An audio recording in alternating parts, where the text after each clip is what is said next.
Você provavelmente já ouviu falar em despertar espiritual. Talvez em vídeos, em livros, em conversas, ou talvez isso tenha aparecido na sua própria vida em algum momento. Às vezes, quando a gente começa a mudar por dentro, às vezes, quando a gente não sabe mais explicar o que está sentindo, mas sabe que não é mais a mesma coisa. Talvez você esteja vivendo isso agora, talvez você já tenha vivido isso. Ou talvez você nunca nem tenha pensado nisso nesses termos.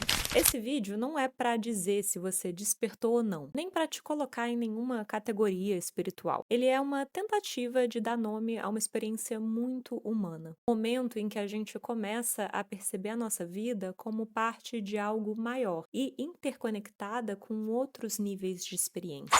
Meu nome é Renascimento e aqui nesse canal nós falamos sobre autoconhecimento e espiritualidade de forma inteligente e madura. Se você gosta desse tipo de conteúdo, não deixa de se inscrever aqui no canal, curtir esse vídeo e ativar as notificações para você não perder nada por aqui. Isso também me ajuda muito a fazer esse conteúdo chegar a outras pessoas. Se você chegou aqui nesse canal agora, ou mesmo se você chegou aqui há algum tempo, eu quero aproveitar para te contar que eu criei uma playlist aqui com vídeos do que eu vou chamar de ABC espiritual. São vídeos que falam sobre conceitos mais básicos, sobre os quais a gente expande o tempo todo aqui. Então, você ter essa base te ajuda a entender outros assuntos e conteúdos que eu trago aqui no canal. Também são vídeos interessantes para você partilhar com alguém que queira começar a se aprofundar na espiritualidade de uma forma não dogmática, como a que eu proponho aqui para vocês.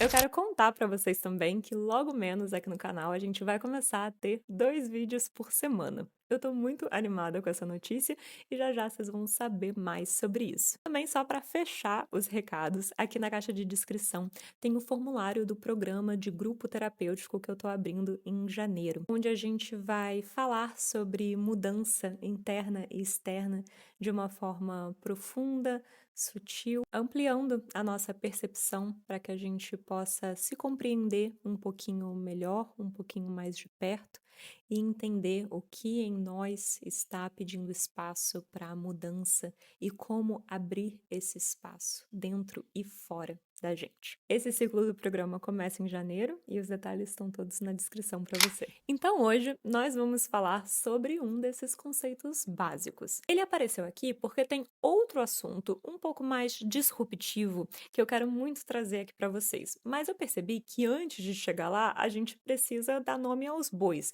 e falar sobre o que é, de fato, o despertar espiritual. Se você já está vivendo o seu, ou se já viveu, ou se conhecem pessoas que dizem estar vivendo, o que isso significa exatamente? Como isso transforma a nossa percepção e a nossa vida de modo geral? Hoje a gente vai falar sobre o despertar espiritual. Hoje em dia a gente escuta essa expressão despertar espiritual o tempo todo. Pelo menos na minha bolha, o meu algoritmo está o tempo todo me mostrando conteúdos relacionados. Vídeos, livros, retiros, conversas entre amigos. Às vezes parece que tá todo mundo despertando. Mas quando a gente para ouvir com atenção, a gente percebe que essa palavra ou esse termo tá tentando dar nome a experiências muito diferentes. Para algumas pessoas, o despertar é o momento em que elas começam a questionar a própria vida. Aquilo que antes era automático deixa de fazer tanto sentido. Crenças, relações, escolhas, tudo começa a ser olhado de outro lugar. Para outras, despertar é uma mudança mais emocional, um período de sensibilidade maior, de abertura,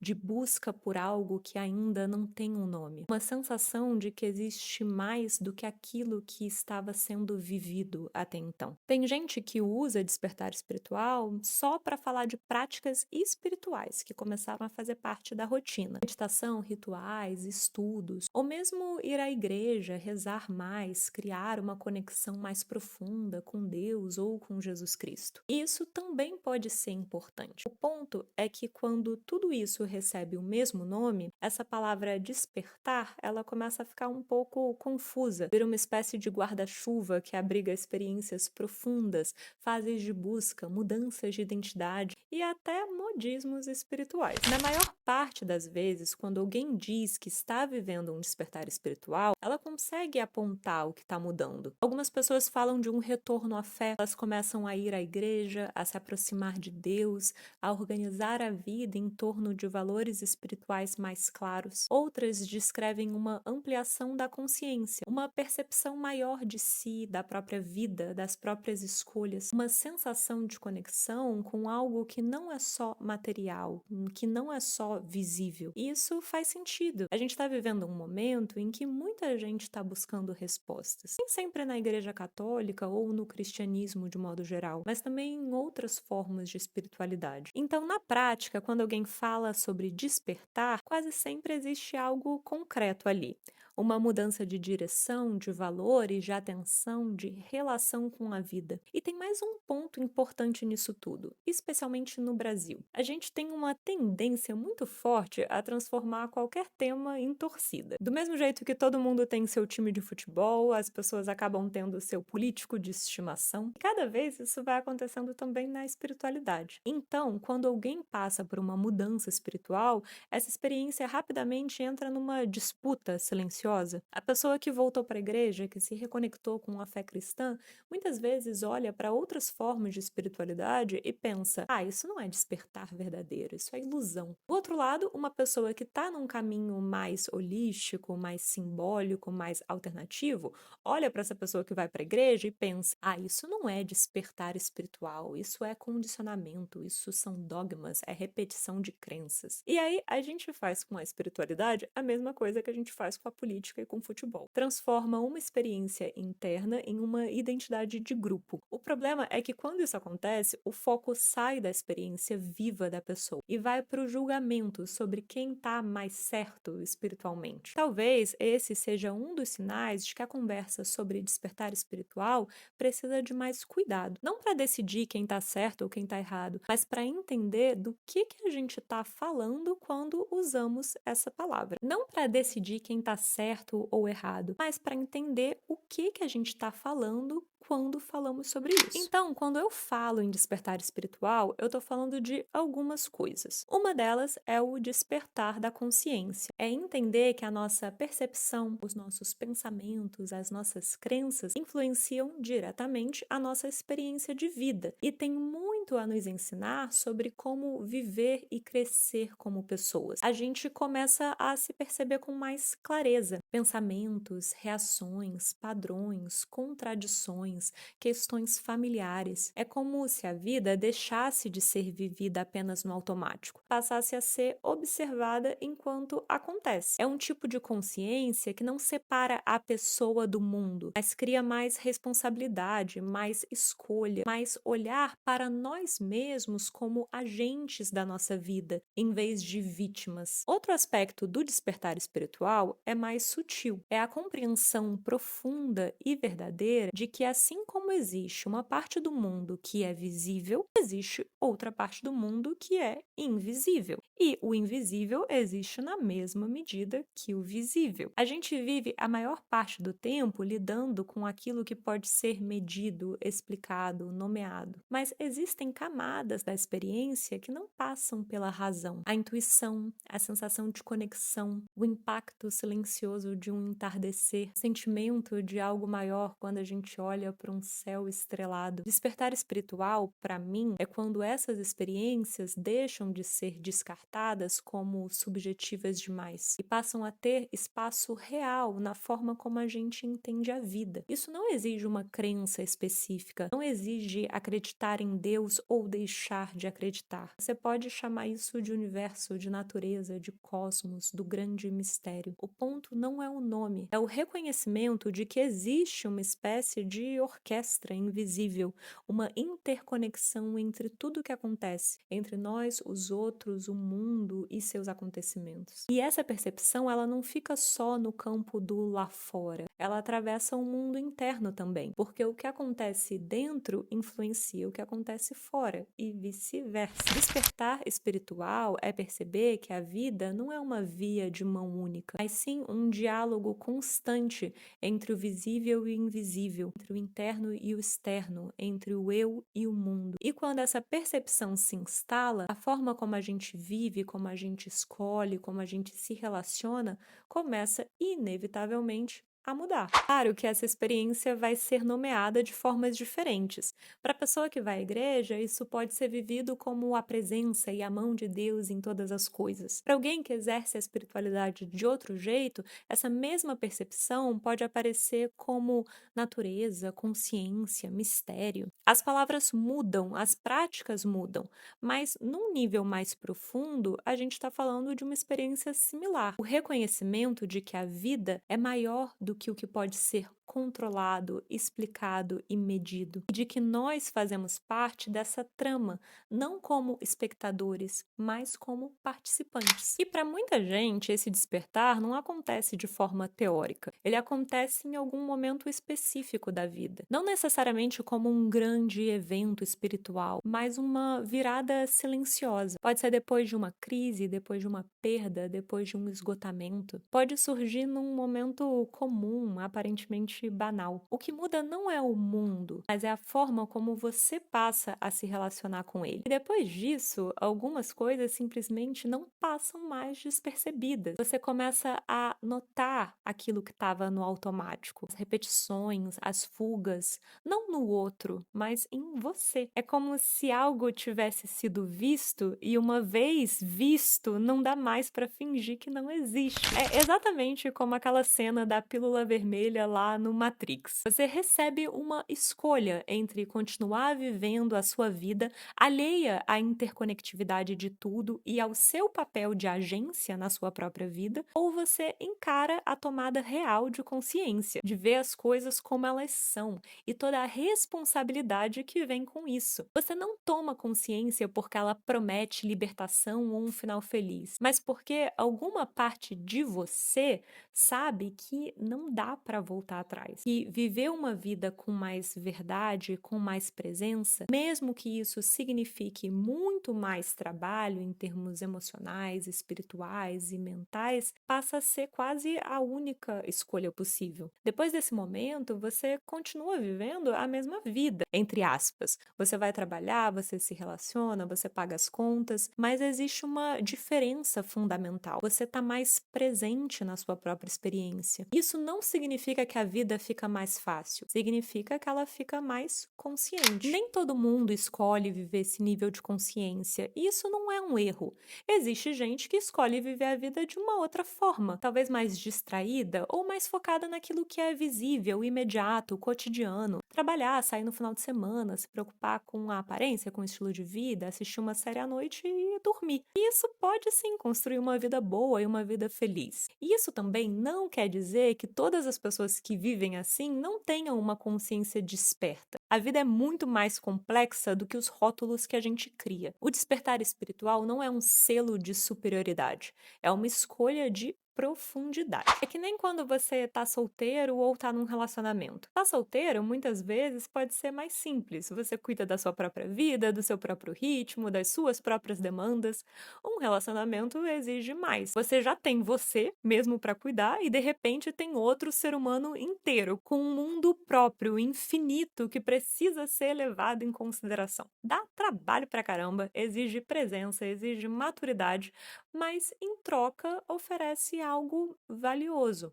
A possibilidade de se ver com mais profundidade através do outro. O despertar espiritual funciona de um jeito meio parecido. É mais fácil viver distraído, seguir a rotina, preencher o tempo, evitar certas perguntas. Mas quando a consciência se amplia, você entra num tipo diferente de relação com a vida. Não dá para se ausentar da própria experiência o tempo todo. Isso não significa que você deixa de assistir a sua série, de sair com seus amigos ou de aproveitar a vida. Não, significa que a sua experiência com a vida ganha outras camadas de percepção e de compreensão. O despertar, ele não te tira do mundo, ele te convida a uma relação mais íntima com ele. E essa intimidade tem um custo, mas também tem uma recompensa, que só existe para quem topa estar presente. Quando a gente fala em despertar espiritual, é natural surgir uma pergunta. Afinal, o que muda de verdade? E a resposta mais honesta é que muita coisa continua igual. Você continua sendo quem você é. com as mesmas virtudes, com os mesmos limites, as mesmas contradições. Despertar não te transforma numa versão idealizada de si mesmo, não apaga traumas, não resolve conflitos automaticamente. O que muda é a relação que você passa a ter com a sua própria experiência. Você começa a perceber com muita clareza quando você está fugindo, quando você está se enganando, quando você está repetindo padrões que você já conhece. Não porque alguém te disse o que é certo ou o que é errado, mas porque você está mais presente no que você vive, porque você percebe de forma mais ampliada como os seus padrões estão conectados. Talvez você viva uma vida mais conectada com os ritmos da natureza, um vento que sussurra algo, um movimento que você percebe antes dele se manifestar, mais confiança na sua própria intuição, no seu próprio caminhar.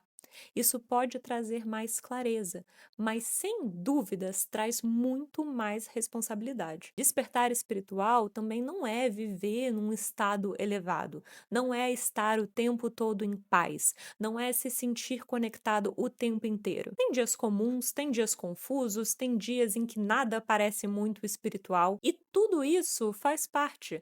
O despertar não elimina o ego, ele muda a forma como você se relaciona com ele. Você continua tendo desejos, impulsos, medos, mas você passa a reconhecê-los com mais honestidade. E talvez essa seja a maior mudança. A vida deixa de ser algo que simplesmente acontece com você e passa a ser algo do qual você participa conscientemente o tempo todo. E isso, de novo, não te torna melhor do que ninguém, só te torna mais íntimo da sua própria experiência. E isso tudo tem um custo que vem com a autorresponsabilidade. Responsabilidade pelas suas próprias escolhas, pelos seus próprios limites, responsabilidade pelas suas próprias contradições, não no sentido de culpa, mas no sentido de não poder mais fingir que não tá ali, que você não vê. Quando você começa a se observar com mais clareza, fica mais difícil de se enganar. Fica mais difícil de colocar tudo na conta do outro, do destino, do acaso. Isso não significa que você passa a controlar a vida. Significa que você passa a responder por ela com mais honestidade. E essa honestidade nem sempre é confortável. Às vezes ela desmonta narrativas internas que sustentavam uma sensação de segurança ou uma visão que você tinha de você mesmo. Mas é justamente aí que o despertar deixa de ser uma ideia bonita e começa a se traduzir em maturidade. E é importante dizer isso com muita clareza. Despertar espiritual não é um ponto de chegada. Não existe um estado permanente de consciência. Não existe alguém que acordou uma vez e nunca mais se perdeu. O despertar é vivo, ele acontece em ciclos. Há momentos de presença, de clareza, de conexão. Há momentos de distração, de esquecimento, de retorno ao automático. Às vezes você se perde, às vezes você volta. E tudo isso faz parte do processo. Talvez a imagem mais honesta não seja de um despertar definitivo, mas de um lembrar contínuo. Lembrar de si, lembrar da vida, lembrar da relação entre o visível e o invisível. Despertar não é acordar de uma vez, mas sim lembrar e relembrar de si diversas vezes. No fundo, quando a gente fala de despertar espiritual, talvez a gente esteja falando de algo muito simples e muito antigo ao mesmo tempo. A busca por sentido. Não aquela ideia abstrata de onde eu vim, para onde eu vou, mas no sentido mais íntimo e cotidiano. Como eu estou vivendo essa vida que me foi dada. Seja a pessoa que voltou para a igreja e passou a enxergar a mão de Deus em todas as coisas, seja quem encontrou sentido na natureza, no silêncio, no céu, nos ciclos do tempo, seja quem vive essa conexão de um jeito que nem sabe nomear direito. No fundo, todos nós estamos tentando responder a mesma pergunta: como dar valor à vida enquanto ela acontece? Porque chega um momento em que a vida deixa de parecer apenas uma sucessão de tarefas, de distração e de consumo. Trabalhar, comprar coisas, viajar, se entreter, preencher o tempo. E começa a surgir uma percepção mais delicada, a de que estar vivo é é algo grande demais para ser tratado como pano de fundo. Despertar espiritual, nesse sentido, é quando a vida deixa de ser só um cenário e passa a ser algo que pede presença. É quando cada passo começa a carregar um certo peso. Não um peso de culpa, mas uma importância. É como se viver deixasse de ser automático e passasse a ser um gesto que merece cuidado. Honrar a vida nos pensamentos, honrar a vida nas escolhas, honrar a vida na forma como a gente se relaciona com o outro, com o tempo, com o corpo, com o mundo. Quem chama isso de Deus, talvez diga que é viver diante de Deus. Quem chama de universo pode dizer que é sentir-se parte do todo. Quem chama de céu, de natureza ou de mistério, talvez apenas sinta. Os nomes mudam, mas a experiência é a mesma. A sensação de que existe algo maior sustentando tudo isso aqui. Algo invisível, mas real. E quando essa percepção toca a vida, a pergunta deixa de ser no que eu acredito e passa a ser como eu vivo à altura disso que eu sinto. Talvez seja isso, no final das contas, que a gente chama de despertar espiritual. Não uma chegada, não um título, mas o início de uma relação mais cuidadosa, mais respeitosa e mais consciente com o simples fato de se estar vivo. Me conta nos comentários se você está vivendo o seu despertar espiritual, se você já viveu ou se você está só começando a pensar nisso tudo. A gente se vê no próximo.